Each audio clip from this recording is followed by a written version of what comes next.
स्वतंत्रता संग्राम के एक महत्वपूर्ण योद्धा, एक दूरदर्शी राजनेता, एक सम्माननीय समाज सेवक सरदार वल्लभ भाई पटेल कहते हैं, आज हमें ऊंच नीच, अमीर गरीब, जाति पंथ के भेदभावों को समाप्त कर देना चाहिए। मनुष्य को ठंडा रहना चाहिए, क्रोध नहीं करना चाहिए। लोहा भले ही गर्म हो जाए, हथौड़े को तो ठंडा ही रहना चाहिए, अन्यथा वह स्वयं अपना हत्था जला डालेगा। कोई भी राज्य प्रजा पर कितना ही गर्म क्यों न हो जाए, अंत में तो उसे ठंडा होना ही पड़ेगा। मेरी एक ही इच्छा है कि भारत एक अच्छा उत्पादक हो और इस देश में कोई अन्न के लिए आंसू बहाता हुआ भूखा न रहे। आपको अपना अपमान सहने की कला चाहिए। जब जनता एक हो जाती है, तब उसके सामने क्रूर से क्रूर शासन भी नहीं टिक सकता। अतः जात पात के ऊंच नीच के भेदभाव को भुलाकर सब एक हो जाइए। सेवा धर्म बहुत ही कठिन है, यह तो कठिन कांटों के सेज पर सोने जैसा है। संस्कृति समझ बूझकर शांति पर रची गई है। यदि मरना होगा तो वे अपने पापों से मरेंगे। जो काम प्रेम व शांति से होता है, वह वैर भाव से नहीं होता। अक्सर मैं ऐसे बच्चे जो मुझे अपना साथ दे सकते हैं के साथ हंसी मजाक करता हूँ। जब तक एक इंसान अपने अंदर के बच्चे को बचाए रख सकता है, तभी तक उसका जीवन उस अंधकारमयी छाया से दूर रह सकता है जो इंसान के माथे पर चिंता की रेखाएं छोड़ जाती है। अगर आपके पास शक्ति की कमी है तो विश्वास किसी काम का नहीं, क्योंकि महान उद्देश्यों की पूर्ति के लिए शक्ति और विश्वास दोनों का होना जरूरी है। इस देश की मिट्टी में कुछ अलग ही बात है, जो इतनी कठिनाइयों के बावजूद हमेशा महान आत्माओं की भूमि रही है। अगर हमारी करोड़ों की दौलत भी चली जाए या फिर हमारा पूरा जीवन बलिदान हो जाए, तो भी हमें ईश्वर में विश्वास और उसके सत्य पर विश्वास रखकर प्रसन्न रहना चाहिए। अविश्वास भय का प्रमुख कारण होता है। आपके घर का प्रबंध दूसरों को सौंपा गया हो तो ये कैसा लगता है, ये आपको सोचना है। जब तक प्रबंध दूसरों के हाथ में है, तब तक परतंत्रता है और तब तक सुख नहीं।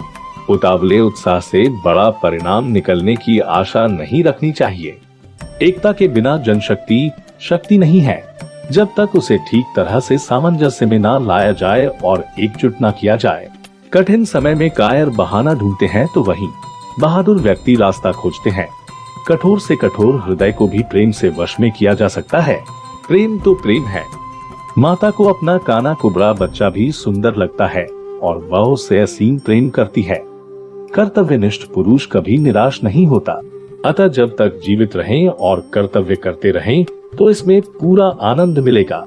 किसी तंत्र या संस्थान की पुनः निंदा की जाए तो वह ढीठ बन जाता है और फिर सुधरने की बजाय निंदक की ही निंदा करने लगता है। स्वतंत्रता प्राप्ति के बाद भी यदि परतंत्रता की दुर्गंध आती रहे तो स्वतंत्रता की सुगंध नहीं फैल सकती। गरीबों की सेवा ही ईश्वर की सेवा है। जब तक हमारा अंतिम ध्येय प्राप्त ना हो जाए, तब तक उत्तरोत्तर अधिक कष्ट सहन करने की शक्ति हमारे अंदर आए, यही सच्ची विजय है। जो तलवार चलाना जानते हुए भी अपनी तलवार को म्यान में रखता है, उसी को सच्ची अहिंसा कहते हैं। स्वतंत्र भारत में कोई भी भूख से नहीं मरेगा। अनाज निर्यात नहीं किया जाएगा, कपड़ों का आयात नहीं किया जाएगा। इसके नेता ना विदेशी भाषा का प्रयोग करेंगे, ना किसी दूरस्थ स्थान समुद्र स्तर से 7000 फुट ऊपर से शासन करेंगे। इसके सैन्य खर्च भारी नहीं होंगे। इसकी सेना अपने ही लोगों या किसी और की भूमि को अधीन नहीं करेगी।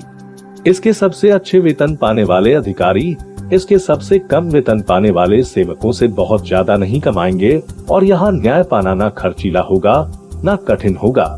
हमारे देश में अनेक धर्म अनेक भाषाएं भी है, लेकिन हमारी संस्कृति एक ही है।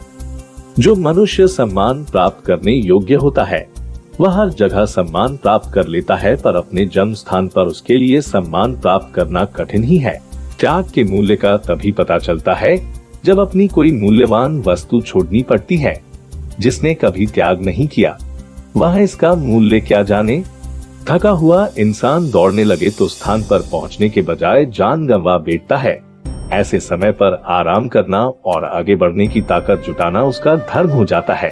प्राण लेने का अधिकार तो ईश्वर को है। सरकार की तोप या बंदूकें हमारा कुछ नहीं कर सकती।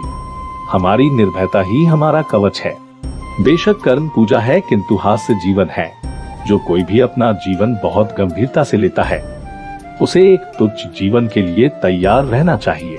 जो कोई भी सुख और दुख का समान रूप से स्वागत करता है, वास्तव में वही सबसे अच्छी तरह से जीता है। बोलने में मर्यादा मत छोड़ना, गालियां देना तो कायरों का काम है। ज्यादा बोलने से कोई फायदा नहीं होता है, बल्कि सबकी नजरों में अपना नुकसान ही होता है। हर जाति या राष्ट्र खाली तलवार से वीर नहीं बनता। तलवार तो रक्षा हेतु आवश्यक है, और राष्ट्र की प्रगति को तो उसकी नैतिकता से ही मापा जा सकता है। मान सम्मान किसी के देने से नहीं मिलते, अपनी योग्यता अनुसार मिलते हैं। यह भारत के प्रत्येक नागरिक का कर्तव्य है कि वह अनुभव करे कि उसका देश स्वतंत्र है। अब हर भारतीय को भूल जाना चाहिए कि वह सिख है, जाट है या राजपूत। प्रजा का विश्वास राज्य की निर्भयता की निशानी है। विश्वास रखकर आलस्य छोड़ दीजिए, वहम मिटा दीजिए, डर छोड़िए, फूट का त्याग कीजिए, कायरता निकाल डालिए, हिम्मत रखिए, बहादुर बन जाइए और आत्मविश्वास रखना सीखिए। इतना कर लेंगे तो आप जो चाहेंगे अपने आप मिलेगा। दुनिया में जो जिसके योग्य है वह उसे मिलता ही है। शारीरिक और मानसिक शिक्षा साथ साथ दी जाए, ऐसी व्यवस्था होनी चाहिए। शिक्षा इस तरह की हो जो छात्र के मन का, शरीर का और आत्मा का विकास करे। सच्चे त्याग और आत्मशुद्धि के बिना स्वराज नहीं आएगा। आलसी ऐश आराम में लिप्त के लिए स्वराज कहाँ? आत्मबल के आधार पर खड़े रहने को ही स्वराज कहते हैं। सत्ताधीशों की सत्ता उनकी मृत्यु के साथ ही समाप्त हो जाती है, पर महान देशभक्तों की सत्ता मरने के बाद काम करती है। अतः देशभक्ति अर्थात देश सेवा में जो मिठास है वह और किसी चीज में नहीं। सत्य के मार्ग पर चलने हेतु बुरे का त्याग आवश्यक है, चरित्र का सुधार आवश्यक है। सेवा करने वाले मनुष्य को विनम्रता सीखनी चाहिए। वर्दी पहनकर अभिमान नहीं, विनम्रता आनी चाहिए। दुहक उठाने के कारण प्राय हम में कटुता आ जाती है, दृष्टि संकुचित हो जाती है और हम स्वार्थी तथा दूसरों की कमियों के प्रति असहिष्णु बन जाते हैं। अगर आपको ये वीडियो पसंद आए तो इसे लाइक करें और अपने दोस्तों के साथ शेयर करें। इस तरह के और वीडियो के लिए सब्सक्राइब बटन दबाएं और नोटिफिकेशन बेल पर क्लिक करना न भूलें।